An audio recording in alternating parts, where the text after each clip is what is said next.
귀한 찬송 우리 하나님께서 기쁘게 받으신 줄로 믿습니다. 오늘 우리에게 주시는 하나님의 말씀은 야고보서 3장 16절 말씀입니다. 야고보서 3장 16절 말씀 봉독할 때에 살아계신 우리 하나님의 음성으로 들으시기 바랍니다. 시기와 다툼이 있는 곳에는 혼란과 모든 악한 일이 있음이라. 아멘. 샬롬. 샬롬. 예, 우리 옆에 분들하고 서로 마주보면서 얼굴 좀 쳐다보고 눈 마주치면서 인사 나누겠습니다. 하나님께서 우리를 사랑하십니다.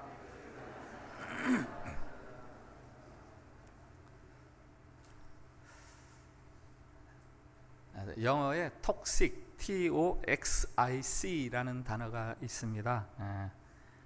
독이 있는, 유독한. 그래서 poison, 우리 poison 우리가 잘 아는 단어, poisonous하고 좀 비슷한 단어인데, 톡식이라는 단어는 좀 낯설지만 여기에 부정어를 뜻하는 접두어 D를 붙이면 우리하고 낯익은 단어가 되죠. 디톡스, 해독하다, 독을 뺀다.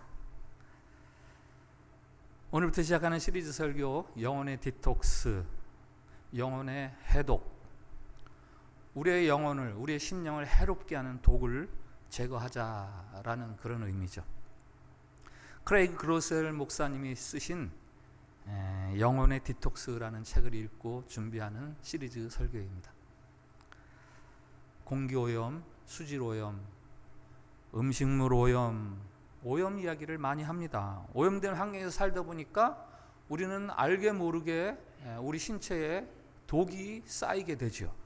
잘 아시겠지만 독이 인체에 들어오면 신체가 기능이 저하되거나 혹은 마비가 돼서 괴롭힘을 당하고 고통을 당하고 심지어는 목숨을 잃기까지 합니다. 요즘 유행하는 다이어트 기법 중에 디톡스라는 게 있잖아요. 야채 위주의 음식물을 통해서 몸에 있는 독소들을 제거하는 다이어트 방법입니다. 하나님과 우리 사이의 관계도 마찬가지죠. 살다 보면 우리는 모르는 사이에 오염된 가치, 오염된 사상, 오염된 문화, 여기에 자연스럽게 물들게 되고, 그래서 우리의 영혼이 건강함을 잃어버리고 심지어는 신앙까지도 버리게 됩니다. 시리즈 설교 영혼의 디톡스는 우리의 영혼을 부패시키고 하나님과의 관계를 망가뜨리고 훼손시키는 그런 유독한 생각이나 문화, 이런 것들을 우리가 제거하자라는 취지에서 나누는 설교입니다. 오늘 그 첫 번째 시간, 비교와 질투의 독입니다. 한번 저를 따라해 주세요. 비교와 질투의 독을 제거하라. 한 번 더. 비교와 질투의 독을 제거하라. 이 비교와 질투에 대한 명령문은 제가 만든 문장이 아니에요. 이미 신약시대에 야고보를 통해서 하나님께서 주신 명령문이죠. 오늘 본문 말씀, 시기와 다툼이 있는 곳에는 혼란과 모든 악한 일이 있음이라. 표준 세번역으로 읽어드릴까요? 시기심과 경쟁심이 있는 곳에는 혼란과 온갖 악한 행위가 있습니다. 그러니 그런 거 다 제해버려라 라는 말씀 아니겠어요?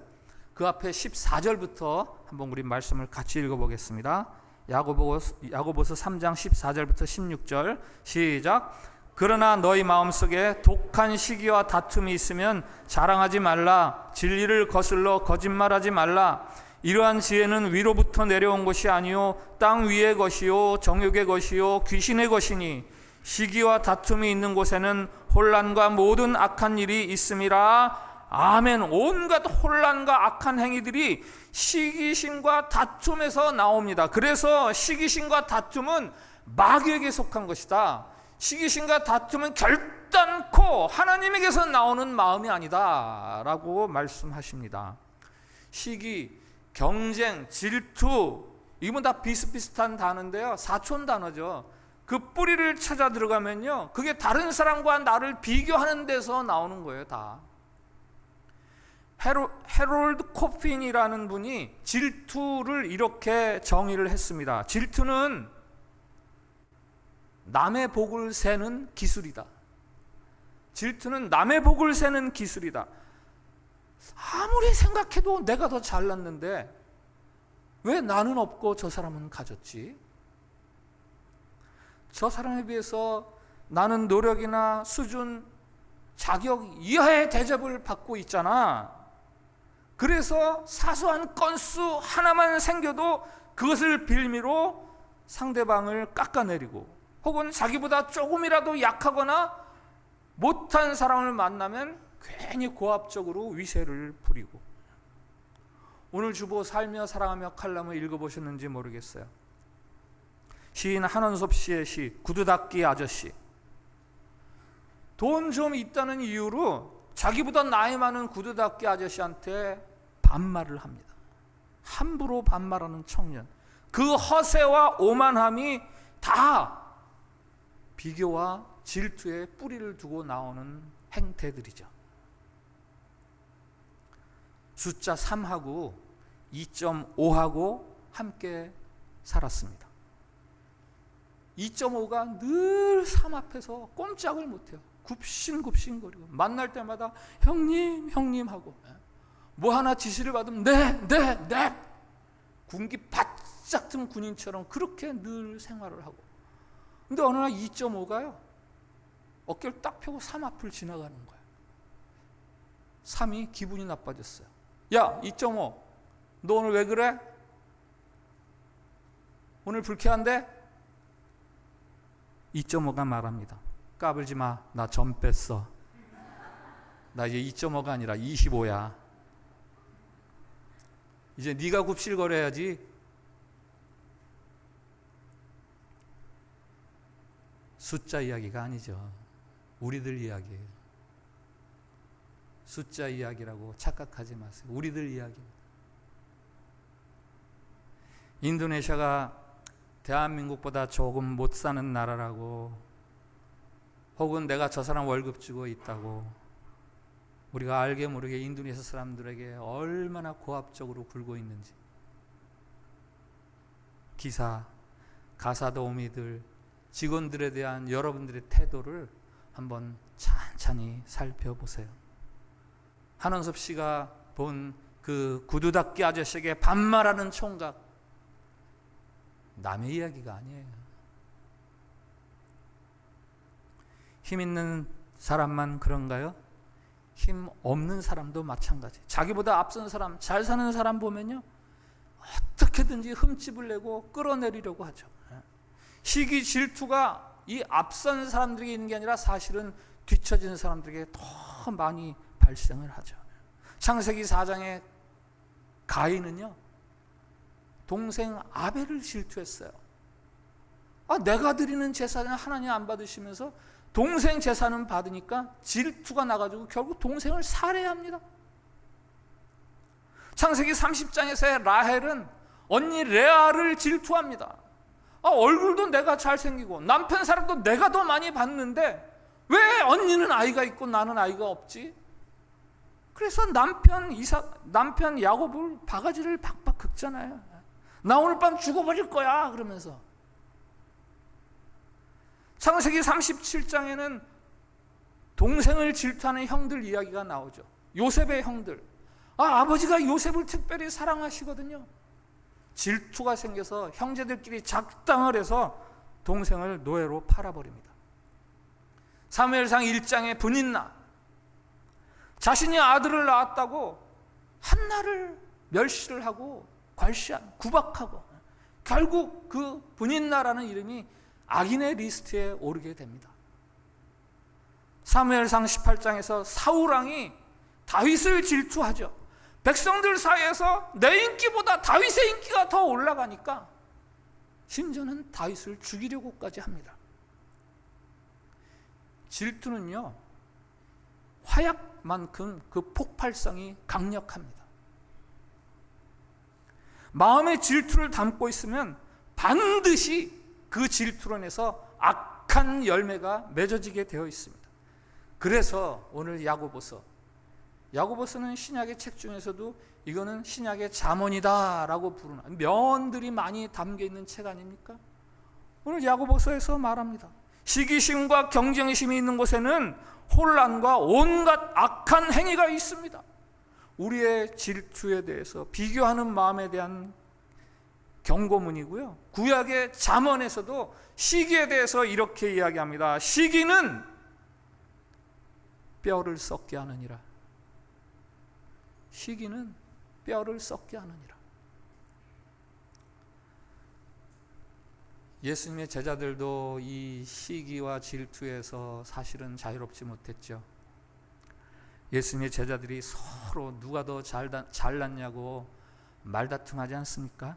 한마디로 스승 앞에서 내가 더 잘났지 하는 거예요. 예수님이 그들에게 아주 유명한 말씀을 해주시죠. 누구든지 첫째가 되고자 하면 다른 사람을 섬기는 자가 되어야 된다. 그러면서 이런 말씀도 하셨어요. 누구든지 어린아이와 같지 않으면 천국에 들어갈 수 없다. 요한복음 21장에서 예수님은 자신을 모른다고 3번이나 부인한 베드로에게 다시 기회를 주십니다. 내 양을 먹이라, 내 양을 치라 하면서 베드로를 복직시키시는 거예요. 그뿐 아니죠. 지금은 내가 나를 부인하지만 장차 나를 위해 죽을 수 있는 영광스러운 제자가 될 것이다 라고 아주 축복까지 해주십니다. 그때 베드로가 한 말이 있어요. 뭔지 아세요? 요한은 어떻게 돼요? 예수님 사랑하시는 요한은 어떻게 돼요? 예수님 말씀하시죠. 그게 너랑 무슨 상관이 있는데? 요한이 어떻게 되건 그게 너와 무슨 상관이 있는데? 주님이 베드로에게 왜 그런 말씀을 하십니까? 시기심과 경쟁심이 있는 곳에는 혼란과 온갖 악한 행위가 있기 때문이에요. 시기는, 비교나 경쟁은 뼈를 썩게 하기 때문이에요. 우리의 영혼을 죽이는, 하나님과 우리 사이의 관계를 완전히 망쳐버리는 이 비교와 질투의 독을 제거하는 방법을 알고 계세요? 어떻게 해야 우리가 이 독소를 제거할 수 있을까요? 우리가 1등 자리에 올라서면, 남이 도저히 바라볼 수도 없는 타의 추종을 불허하는 1등 자리에 올라가면 시기와 질투가 사라질까요? 아니면 이 세상 사람들이 다 똑같아지면 공산주의 이념처럼, 그러면 우리 안에서 이 시기와 질투의 독소가 제거될까요? 우리의 영혼을 죽이는 비교와 질투의 독을 제거하는 방법은요, 십자가에 있어요. 십자가. 하나님은 아들 예수 그리스도를 이 땅에 보내주셨습니다. 그리고 십자가에 달려 죽게 하셨습니다. 하나님의 아들 예수 그리스도는 비교와 시기와 질투의 희생양이 되셨습니다. 대제사장과 서기관, 바리새인들이 시기하고 질투해서 하나님의 아들을 죽게 했습니다. 그러나 예수님을 십자가에 달려 죽게 한 것은 사실은 대제사장도 아니고 빌라도도 아니고 바리새인들도 아니고 사실은 하나님 아버지가 죽게 하셨어요. 죄로 인해서 죽을 수밖에 없는 우리들, 죄에 눌려서 죄책감과 두려움에 짓눌려 살 수밖에 없는 우리들, 사망이라는 영원한 형벌을 죄값으로 지불해야 하는 우리를 구원하시기 위해서 하나님께서 엄청난 대가를 지불하셨는데 그게 바로 십자가죠. 하나님이 세상을 이처럼 사랑하사 독생자를 주셨으니, 하나님이 세상을 이처럼 사랑하사 독생자를 주셨으니, 나를 향한 이 과분한 사랑을 깨달아 알게 될 때, 그때 우리는 비로소 비교와 질투의 독에서 자유로워지기 시작합니다. 송명이라는 시인을 아실 거예요. 1963년생이니까 지금은 나이가 꽤 많이 들었고 요즘 신체적으로 굉장히 어려운 지경에 있다는 소식도 들었습니다. 뇌성마비에 걸렸잖아요. 그 선천적인 질병 때문에 초등학교도 졸업을 못했어요. 그분이 쓴 시 중에 나라는 시를 아시죠? 나 가진 재물 없으나, 나 남이 가진 지식 없으나, 나 남에게 있는 건강 있지 않으나, 나 남이 없는 것 있으니, 나 남이 못 본 것을 보았고, 나 남이 듣지 못한 음성 들었고, 나 남이 받지 못한 사랑 받았고, 나 남이 모르는 것 깨달았네. 공평하신 하나님이 나 남이 있는 것 나 없지만 공평하신 하나님이 나 남이 없는 것 갖게 하셨네.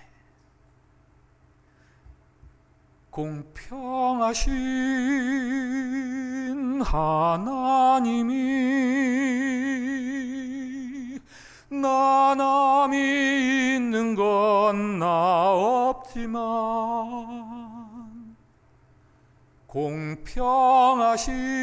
공평하신 하나님이 나 남이 없는 것 갖게 하셨네. 공평하신 하나님이 이거요 재벌 총수가 말하는 게 아니에요. 무슨 최고 권력가가 지금 이 노래를 부르는 게 아닙니다. 뇌성마비에 걸려서 자기 자신의 몸조차 가누지 못하는 여인이, 그래서 초등학교도 제대로 못 나온 여인이 공평하신 하나님이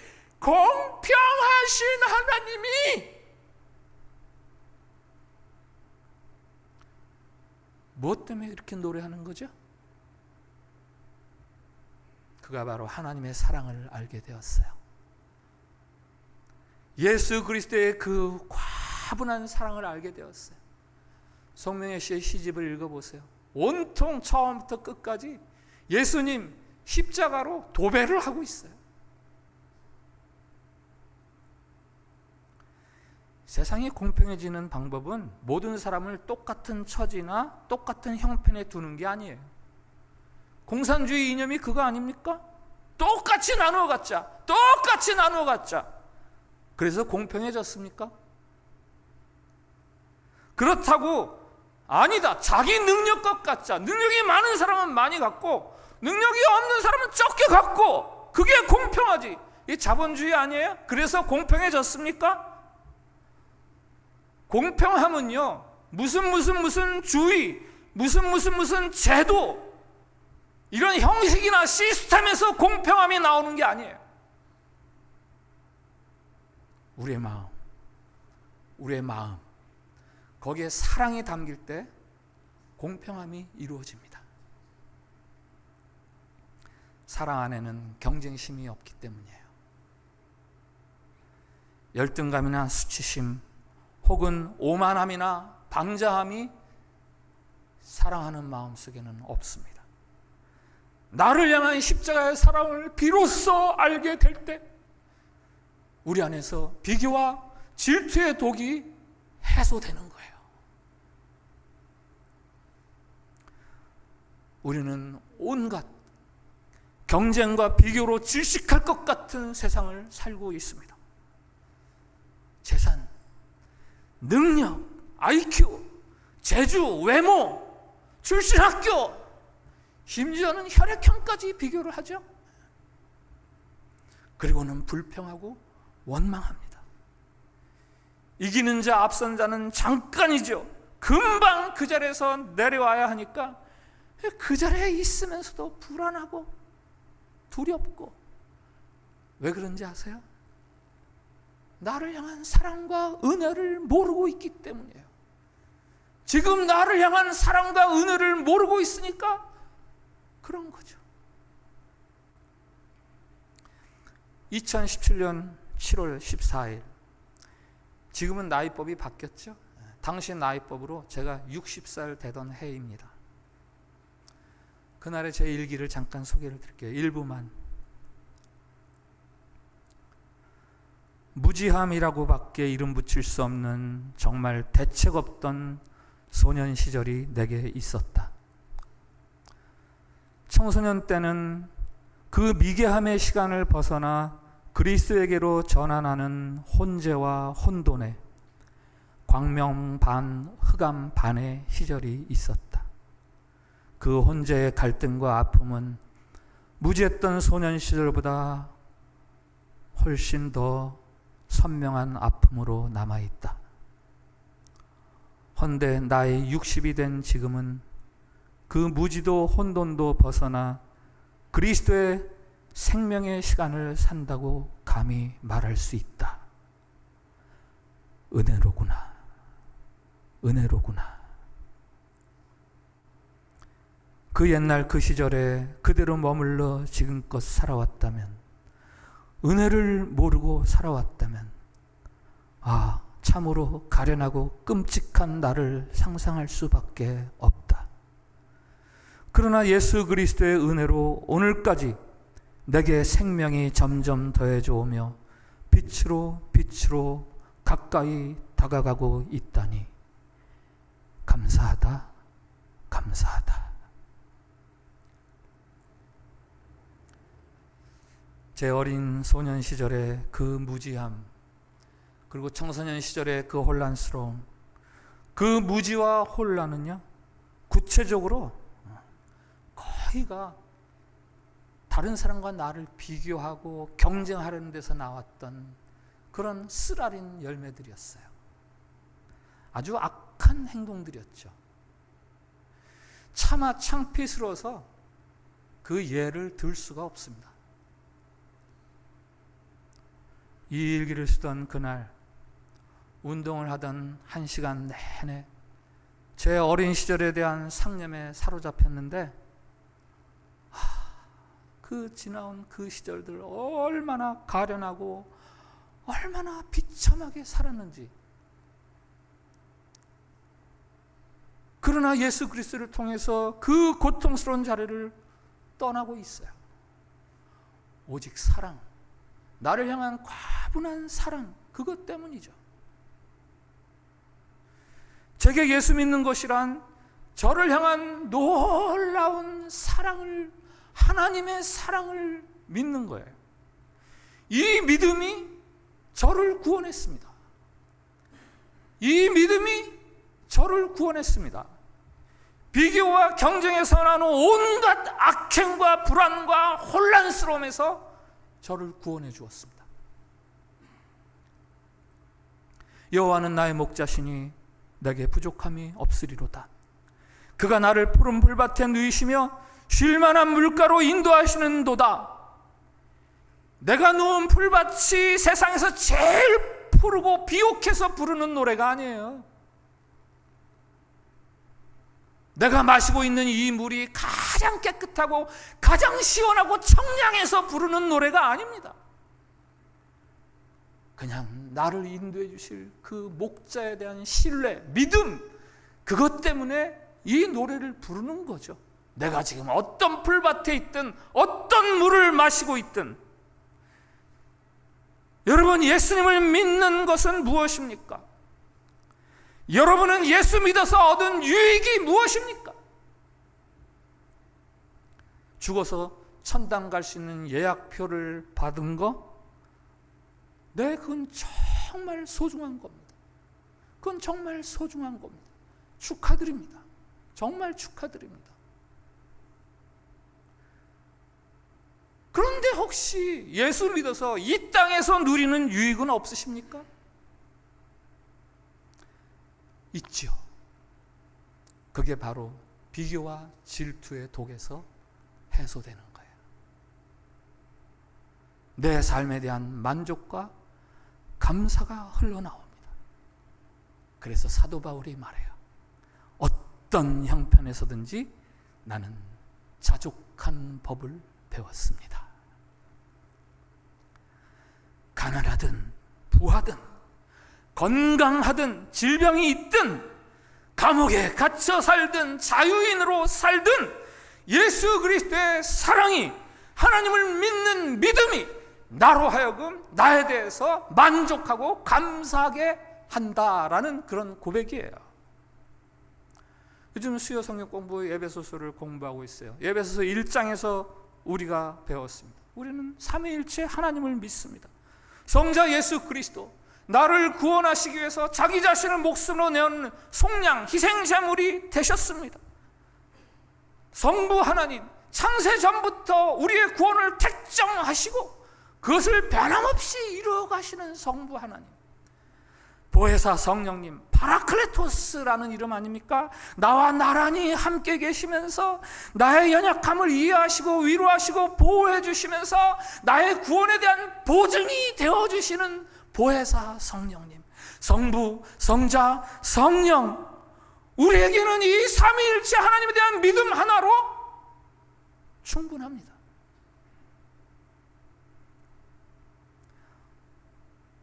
오늘 설교 마무리를 세 가지 예로 마무리하겠습니다. 먼저 그림을 한 장 보시죠. 감상하세요.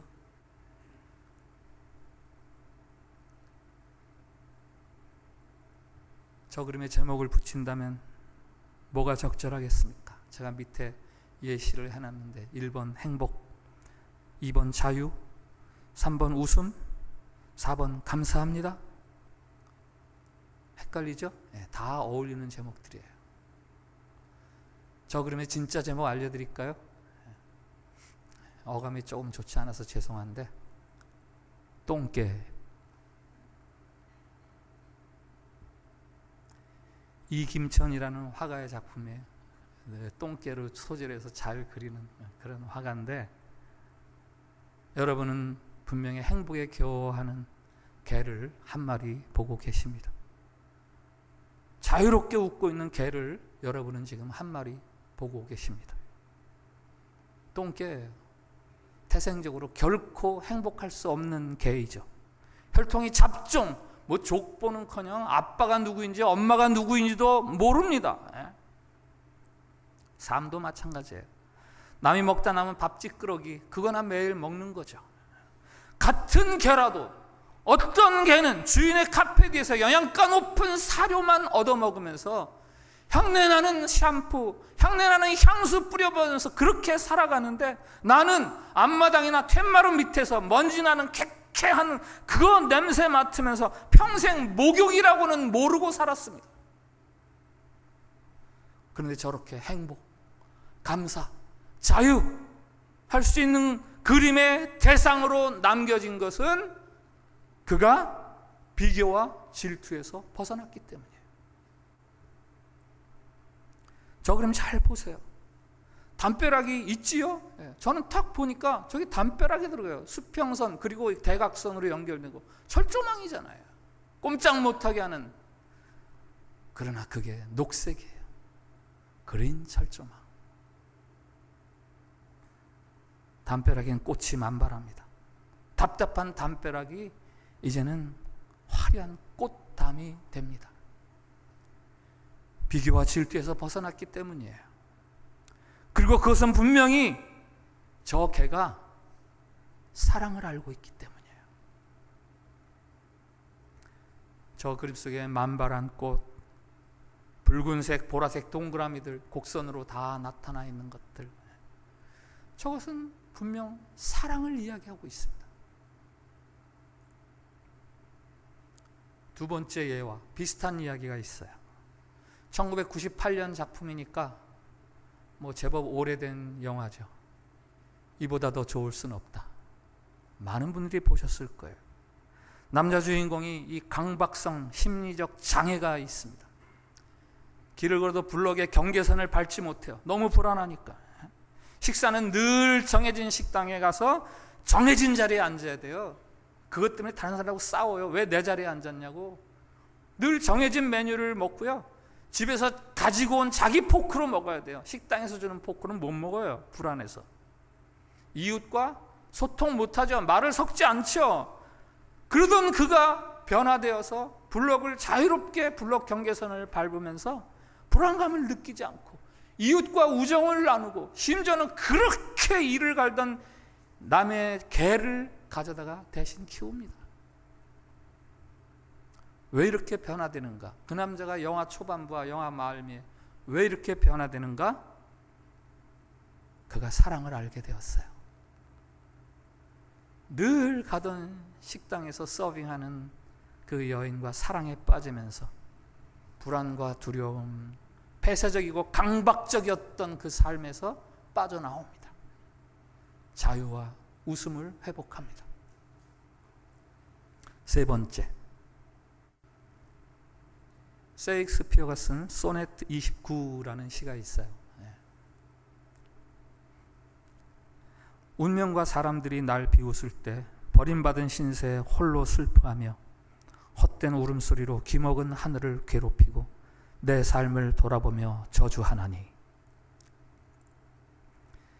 그러나 문득 그대를 생각하면 나는 이른 새벽 땅에서 날아올라 천국 문전에서 노래하는 종달새, 그대의 사랑을 생각하면 부유해져 나의 삶을 왕들과도 바꾸지 않는다. 무슨 내용이죠? 첫 번째 내용, 지금 내 처지가 싫어, 저주스럽다, 죽고 싶다 라는 게 첫 번째 연이에요. 그러나 두 번째 연, 나는 이 삶을 왕과도 바꾸지 않겠다. 왜 그렇게 차이가 나죠? 그대를 생각하면, 그대를 생각하면, 사랑하는 그대가 생기고 나니까, 나를 사랑해주는 그대가 생기고 나니까 이제는 저주하고 실증나는 이 삶이 그 누구와도 바꿀 수 없는 축복된 삶의 자리야 라고 셰익스피어가 노래합니다. 불쑥불쑥 내가 내 삶이 싫어질 때가 있지요. 특별히 다른 사람과 비교하다 보면 그럴 때가 많아요. 아니면 예전에 나와 비교해 보면 그럴 수 있어요. 젊을 때, 한창일 때, 잘 나갈 때 나와 비교하면 그럴 수 있어요. 그때 어떻게 벗어날 수 있는가? 누군가가 나를 사랑한다는 것, 지금 내가 사랑받고 있다는 것, 그것을 아는 것이 그것을 이겨내는 힘이 될 수 있습니다. 사랑받음을 아는 사람은 왕처럼, 아니 왕보다도 더 늠름하고 더 자신 있게 자신의 삶을 살아낼 수 있습니다. 십자가는 바로 여러분을 향한 하나님의 엄청난 사랑의 고백이에요. 만족감이나 자존감을 다른 사람과의 비교해서 얻으려는 삶에는 영원토록 답이 없어요. 그렇게는 만족할 수 없습니다. 우리는 오직 사랑으로만 만족감을 누릴 수 있습니다. 오직 사랑, 나를 향한 놀라운 사랑, 과분한 사랑, 그게 바로 성경이 전하는 십자가의 예수님 이야기고, 예수님 한 분만으로 우리는 충분히 자유롭고 행복할 수 있는 사람들입니다. 우리 찬양을 같이 합시다. 말씀 앞에서 드리는 공동기도가 있습니다. 주님, 제 영혼을 해롭게 하는 독을 제거할 수 있도록 도와주옵소서. 주님, 다른 사람의 복을 세는 어리석음에서 벗어나게 하옵소서. 주님, 십자가의 사랑, 그 하나로 만족할 수 있는 신비를 알게 하옵소서. 우리 기도를 같이 드립시다. 시작. 주님, 독을 제거할 수 있도록 도와주옵소서. 주님, 다른 사람의 복을 세는 어리석음에서 벗어나게 하옵소서. 주님, 십자가의 사랑, 그 하나로 만족할 수 있는 신비를 알게 하옵소서. 아멘. 오늘 말씀과 찬양과 이 기도문을 가지고 여러분 각자의 기도를 드리시기 바랍니다. 다 같이 기도하겠습니다. 우리가 생명을 얻되 더 풍성하게 얻기를 원하시는 우리들의 주님, 우리의 영혼을 해롭게 하는 독을 제거할 수 있도록 도와주시옵소서. 특별히 오늘은 다른 사람과 비교하고 질투하는 독을 발견하게 해주시니 감사합니다. 십자가의 사랑으로 온전히 이 독을 제거하게 해주시고, 주님의 사랑 그 하나로 만족하는 신앙의 신비를 체험해 갈 수 있게 도와주시옵소서. 보시기에 좋았더라 하셨던 주님의 그 아름다운 생명 창조의 역사가 우리의 삶에도 그대로 역사되어서 주님 보시기에 참으로 아름다운 영혼의 모습을 회복할 수 있게 해 주시옵소서. 예수님의 이름으로 기도합니다. 아멘.